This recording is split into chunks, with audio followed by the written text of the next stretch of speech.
Okay, Chapter 16, Reconstruction.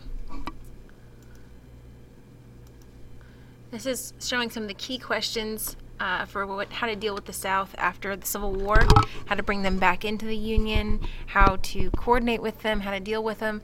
The South had been largely destroyed. It had to be rebuilt or reconstructed, and how this was very uncertain. Different plans were going to emerge. The President versus Congress, you have some different ideas for how to deal with Reconstruction. The White House wanted a very speedy, minimal approach, whereas Congress wants a very slow plan, more protection for the freedoms, traditional belief that to limit the federal government actions, to keep the limited government states' rights, to keep people from taking big actions against what they had wanted to try to protect after the Civil War. Plus, some people that are in Congress kind of want to see the South suffer for what they had done.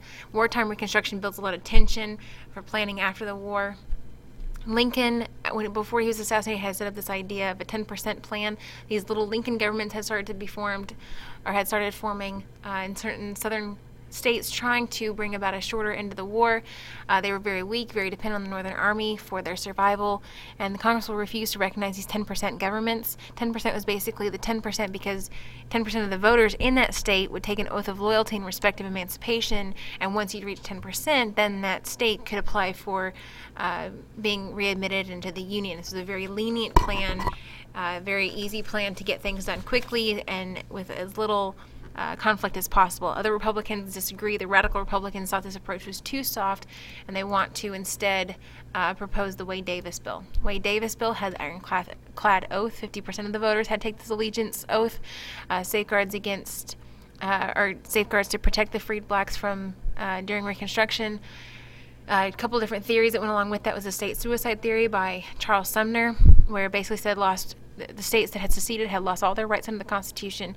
Thaddeus Stevens had a policy that went along with that, saying that they were now conquered territory. So basically with the two of them, it said that once you were a seceded state, you lost all your rights and were now a conquered territory. You weren't even a state anymore, and it was a much harsher punishment for the South. Lincoln, in response to this, pocket vetoes the bill, which basically means he just refused to sign it and let it expire.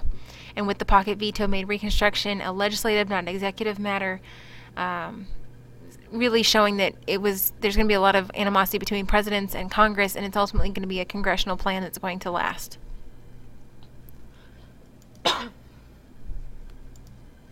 All right, in the South, you have the 13th Amendment is ratified after the Civil War, which gets rid of involuntary servitude. Most are going to actually stay on their plantations. Most freedmen were in a very hard situation. They had heard they were free, yet most were staying on the plantations where they'd always lived.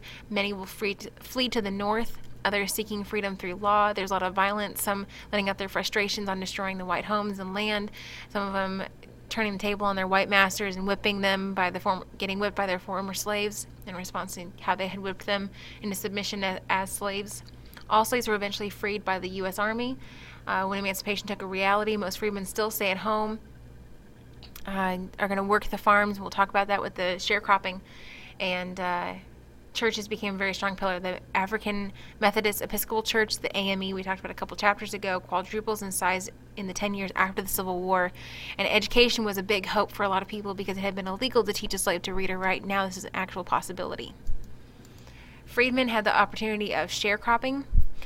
Most people were left with little hope of becoming landowners. Many didn't have the wages to do so. Many didn't have there was actually some legal restrictions in many states. So land was rented, supplies were sold on credit or inflated prices, and so you basically became an endless cycle of debt. The crop was never cut enough to cover debt, and it increased every year, so it kept those freedmen poor and at a fixed wage or a fixed amount of debt, and so you would always work that same land. And a lot of people were sharecroppers on the plantations that they had worked their entire lives. So it kept a stable labor source in the South, yet kept slaves in a similar state that they had been before. To keep them in that state was the Black Codes, series of laws and restrictions that basically kept the South society in a pre-emancipated state of race relations. So there's the same thing. The Freedmen's Bureau was one of the things that was extremely helpful to trying to get more efforts. It was actually a congressional agency Known as the Bureau of Refugees, Freedmen, and Abandoned Lands. Freed slaves were largely unskilled, uneducated, and untrained, so Congress was trying to do something to kind of make up for that. Bureau was essentially an early form of welfare to provide food, clothing, healthcare, education, all of the above. And really the only biggest accomplishment that they had was the establishment of schools and the accomplishments towards literacy. They taught about 200,000 African Americans to read, established several colleges, and many Southerners hate this bureau, go figure. Will work against it, Andrew Johnson included, the president after Lincoln. Many former Northern abolitionists will come down to the South to try to help, known as carpetbaggers, because they'd come down with their suitcase or carpet bag. And many were trying to help, but a lot of people end up coming down to try to kind of swindle the South, going into business, and a lot of people see them as meddlers, and also see those who are Southerners who like the idea of what the North is trying to do and as scalawags. And those are Southern whites who are sympathetic to the Northern efforts. Southerners see them as traitors and call them scalawags.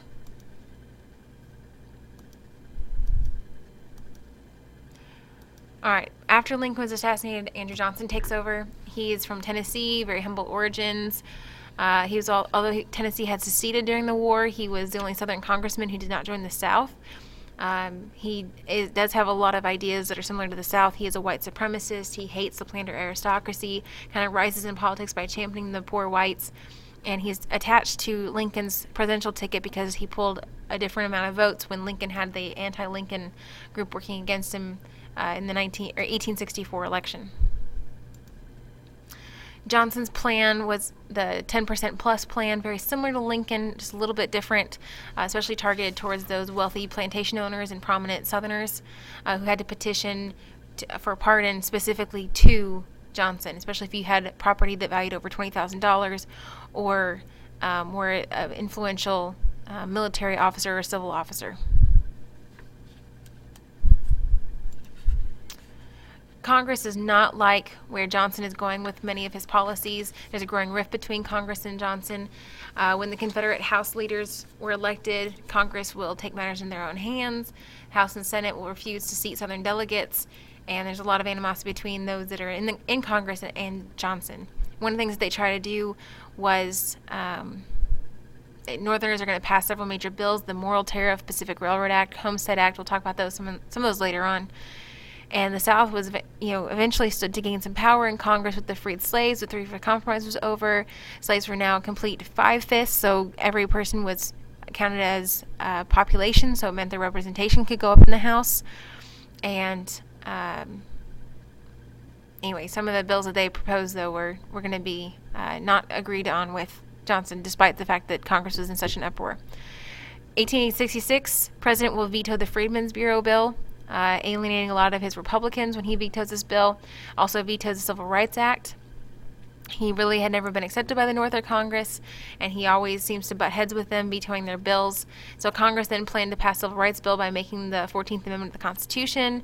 The amendment was passed by Congress into the states for their approval, proposed civil rights and citizenship for the freedmen, cut state congressional representation if they were denied voting, so to kind of punish the southern states who wanted the population but didn't want to give them civil rights, and had a lot of other things to try to make the South do what they needed them to do. Congress, even though Johnson vetoes this, is the first major override in history. There was one other instance, but this is the first significant time when Congress overrides a presidential veto with 2/3 majority. Major problem is if he disagrees with most of Congress, they're going to be at odds. So they kind of try to trip him up with one of the things that they're going to bring in next. The 1866 election, the Republicans are going to make a big headway in Congress. Kind of serves as a vote on the 14th Amendment, depending on which party you picked for Congress. Congress uses the idea of waving the bloody shirt, reminding people of the Civil War, of inflaming Northern hatred by reminding them of the Civil War, and doing this in response to Johnson, who had made a propaganda tour trying to push his plan and his ideas. The radical plan for Reconstruction at this point with Congress was going to have military supervision, secession would be illegal, new constitutions to include the 2 new amendments, all of which they see this as, because the Congress Republicans will make such a huge advance during this election, they win a 3-1 majority in both houses, see this as their green light to go ahead with their radical Reconstruction plan. And there's the results of that. There's their plan. Kind of skipping through some of this. So here's the thing with the military supervision was to restart Reconstruction in the South, dividing up into 5 military districts. U.S. soldiers would be stationed in each to make sure it stayed under control. Would restart Reconstruction in the 10 southern states that refused to ratify the 14th Amendment and start working their way towards that. To try to limit Johnson's presidential authority, they had the Commander of the Army Act, basically saying that he had to issue all Reconstruction orders through the commander of the military, trying to limit his authority. Also, the 10 Year of Office Act, the president could not remove any officials, especially cabinet members, without the Senate's consent if the position originally required Senate approval, and basically keeps the president from removing any federal official or military commander without the approval of the Senate, trying to protect a lot of the people that were part of Lincoln's government. Case in point, Edwin Stanton, Secretary of War, he will end up removing him from office, which is what is going to lead to his impeachment trial. So Johnson removed Stanton, violated the 10 Year of Office Act. Johnson will end up replacing a lot of other people with more people sympathetic to radical Reconstruction, even tries to replace Stanton with Ulysses S. Grant, but he stays far away from Johnson because he wants to run for president pretty soon and sees him as a bad political choice. The House, before the charges were even officially drawn up, impeached him on a vote of 126 to 47, first president to be impeached, and then goes into a 3-month trial with the Senate, who will acquit him. The Senate impeachment trial, Johnson will stay silent. His lawyers argue that he was operating under the Constitution, not the 10 Year of Office Act. To get out president, 2/3 vote was needed, and the Senate vote came short by 1. So Johnson stays in office, promises to behave, adhere to the Reconstruction Acts. People were very unsure of removing a president on political grounds, and so they will keep him in office for the remainder of his presidency. All right, after Johnson comes Grant. His presidency is known as the era of good stealings. Grant ran with Schuyler Colfax. They win against Horatio Seymour and Frank Blair. Some of the scandal, the era of good stealings, a lot of corruption that comes into his. And he was voted in, by the way, because of his military success and heroism from the Civil War. But corruption had become all too common after the post-Civil War years. That's actually one of the reasons why Lincoln created the Secret Service, was originally to go against counterfeiting. But several different venues for corruption, the credit mobilier scandal. Insiders gave members of Congress, even all the way up to the vice president, stock in the railroad. They were making up to 348% profit from the government subsidies to building the railroad, and kind of looking the other way on some of the business practices that were going on. So scandal did not directly involve Grant, but did involve his vice president, so it was a negative point on him. The whiskey ring scandal involved Republican politicians who were taking millions of federal tax money from liquor. Scheme involved a very extensive network of bribes with tax collectors, storekeepers, and politicians were trying to kind of go against the liquor industry, defraud the government of millions of tax dollars, and included his private secretary and all of that. Indian Ring, his Secretary of War, Belknap, accepted bribes to get a license to trade on the reservations because trade was so heavily restricted. People were giving bribes so that they could trade on those reservations. William Marcy Tweed, Boss Tweed, was in charge of the Tammany Hall political machine. We'll talk more about those, but political machines was basically like the political party would do favors for you in exchange for your vote in the way they wanted you to vote.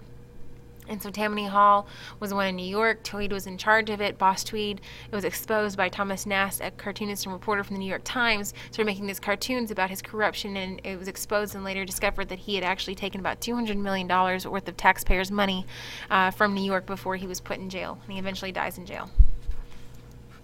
The presidential election in 1872, Grant gets reelected mostly because Greeley dies in the middle of it, and there's no other prominent candidate. His second term is marked by economic panic of 1873, the money question, economic disaster, overspeculation, overbuilding of the businesses, building them too much before the market could really sustain it, which meant people were jobless, homeless. People offered the idea of using paper currency as a quick debt solution, but Grant favors hard currency, so kind of compromises with the Specie Redemption Act, which was to slowly take out paper money and bring in hard currency again.